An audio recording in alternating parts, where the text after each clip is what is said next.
6 phát đạn bạc bí ẩn hạ gục ông trùm thời trang triệu phú Aristos Constantino bị bắn chết trong biệt thự xa hoa ngay sau bữa tiệc mừng năm mới 1985.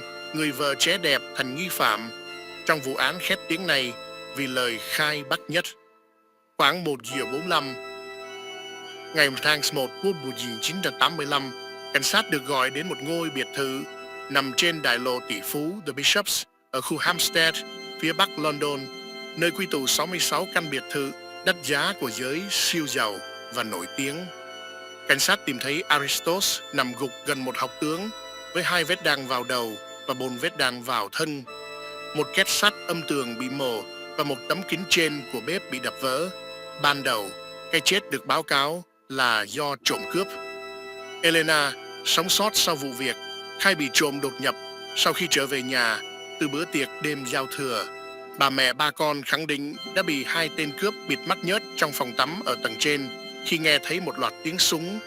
Cô kể đã trốn thoát bằng cách trèo xuống ống thoát thoát nước, vừa la hét, vừa chạy về phía đường, vây một người lái mô tô đi ngang qua. Cảnh sát tin rằng Aristos có thể đã thiệt mạng sau khi cố gắng chống trả những kẻ đột nhập do phát hiện những vết thương ở tay phải ông Aristos Constantino, 40 tuổi, tốt nghiệp Học viện Thời trang London năm 1965. Ông làm việc cho nhà may Matley ở Mayfair trước khi bắt đầu kinh doanh riêng với một xưởng thiết kế nhỏ vào năm 1966. Sau khi em trai Achilles tốt nghiệp đại học, hai anh em thành lập công ty thời trang Ariella. Trong cuộc cách mạng thời trang ở Anh, bộ đôi mở rộng hoạt động kinh doanh từ một cửa hàng trên phố Carnaby sang cung cấp quần áo cho các nhà bán lẻ lớn như Jane Norman và John Lewis. Đến năm 1985, Ariella đã có 11 cửa hàng và hơn 300 nhà bán buôn trên toàn thế giới. Aristos si mê Helen, sau đổi tên thành Elena, nhân viên bán hàng xinh đẹp trong một cửa hàng của Ariella. Một trong những điều đầu tiên Aristos làm khi được cô chấp nhận lời cầu hôn là đi khắp quán West End của trung tâm London để mua các tạp chí. Elena từng chụp hình gấp đôi và 3 con sống tại ngôi biệt thự nằm trên khu đất rộng hơn 10.000 m², có 7 phòng ngủ, nhiều phòng tiếp khách và phòng tắm. Khuôn viên có vườn rộng 2.000 m², chuồng ngựa và khu nhà riêng cho nhân viên. Bất chấp hệ thống an ninh nghiêm ngặt, những tên cướp bịt mắt vẫn có thể xông vào. Khi đó, triệu phú 40 tuổi đang ở trong phòng cầu nguyện của biệt thự, bị yêu cầu giao nộp những món đồ có giá trị tới 4,7 triệu bảng Anh. Sau đó, Aristos bị bắn 6 phát ở cự ly gần, phát thứ 7 sượt qua đầu ông. Cảnh sát phát hiện hung thủ đã sử dụng một khẩu súng Fiocchi do Italy sản xuất, sử dụng đạn bọc Nikon. Loại đạn không còn được sản xuất kể từ năm 1961. Khẩu súng không bao giờ được tìm thấy. Cái chết đột ngột của người sáng lập nhãn hiệu thời trang Ariella thu hút sự chú ý lớn. Vụ án này được biết đến với tên gọi vụ giết người bằng đạn bạc, trở thành một trong những vụ án khét tiếng nhất Vương quốc Anh. Nhà chức trách mở cuộc điều tra nhưng không có manh mối quan trọng nào. Sự nghi ngờ nhanh chóng hướng về phía Elena, dù Elena khẳng định chưa bao giờ sở hữu súng lục. Nhiều lời khai từ bạn bè và người giúp việc cho thấy điều ngược lại. Một người bạn của gia đình cho biết, khoảng 6 tháng trước án mạng, Elena tiết lộ rằng đang mang theo một khẩu súng trong túi xách để phòng thân. Gia đình Constantino cũng nhận được thông tin cho thấy Aristos đang có kế hoạch tước bỏ quyền thừa kế của vợ sau khi phát hiện cô nhiều lần không chung thủy. Không chỉ vậy, một người hầu gái ra mắt khẳng định rằng ngay sau vụ giết người, Elena đã cầu xin cô đừng nói với cảnh sát về chuyện ngoại tình. 7 tháng sau, khi chồng bị sát hại, Elena tái hôn với một nhân viên cứu hộ người Mỹ.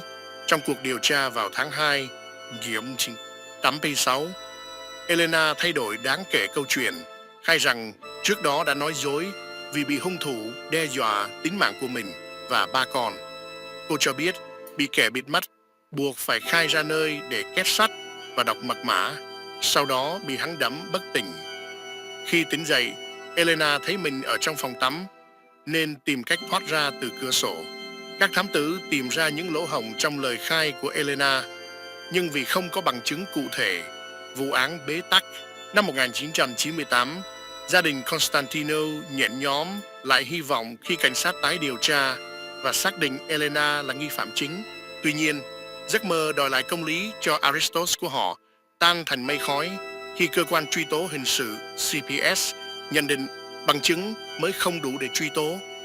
PN tìm thấy trên quần áo của Aristos và một mảnh kính từ cánh cửa bếp bị vỡ được xét nghiệm nhưng không có kết luận. Đến năm 2017, cảnh sát thủ đô London mở lại vụ án, nhưng CPS ra quyết định không truy tố nghi phạm vào tháng 4 2020. Phát biểu vào năm 2019, Achilleas cho biết, kể từ năm 1986, cảnh sát đã nhiều lần nói rằng bằng chứng hướng đến một nghi phạm duy nhất.